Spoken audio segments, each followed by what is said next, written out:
Hey lawyers, I have a video today to talk about how to stick out when it comes to contacting a reporter and getting on the news.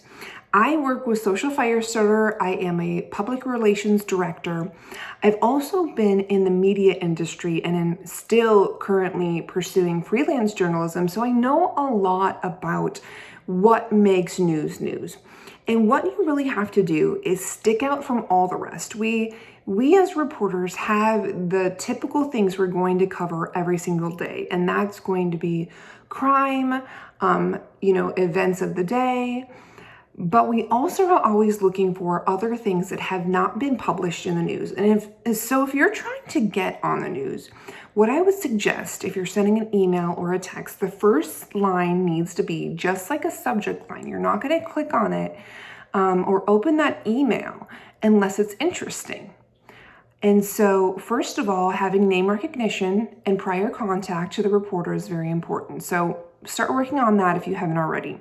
The next one is the subject line needs to be who does what.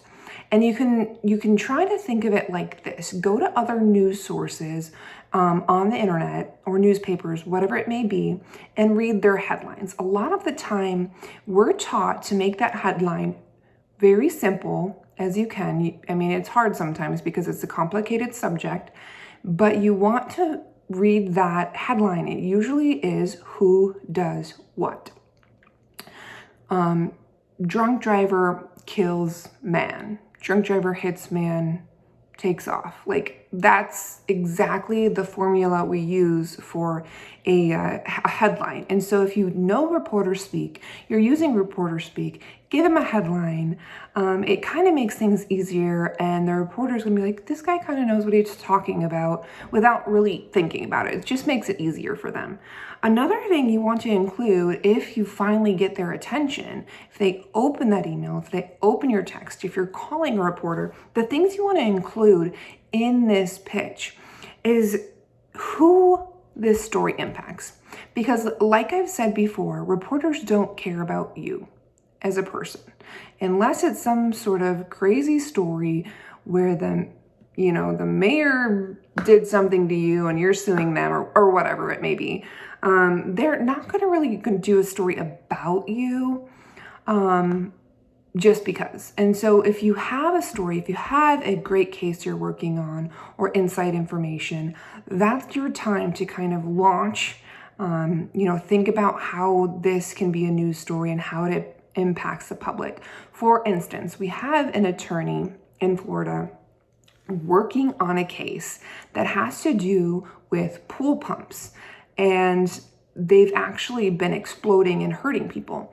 Now, they may only be representing a few people that this happened to, but the potential for that case and for that story is anybody who has that brand of pool pump, that could hurt. So that ends up being a lot of people, right? So you want to tell people, who is this going to impact? The broader the audience, usually the better the story, because more viewers, more clicks, more money for the news station.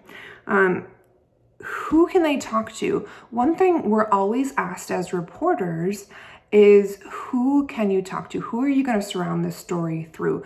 Who are you going to tell it through their emotion? And so that's usually the victim, the person it impacts.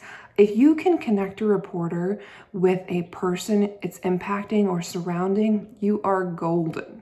You are making the job so easy for the reporter. The last thing is, of course, you want to give the story, but make sure the reporter wants you at least, to show up in it a little bit. They're never going to do it completely surrounding you. But if you can add any sort of unique advice or insight to this story, so they have to, and they have no choice to put you in, that is a really good way to also make sure you're included in the story, get your face out there, your name, and of course, that wonderful link in the web script. The last thing I wanted to mention is this idea for this came from because this weekend, my husband is also in news. He's a producer in Orlando, and he had such a wild weekend. You also need to be aware of what is going on in your community. For instance, they had a double shooting. They had a 7-year-old drown.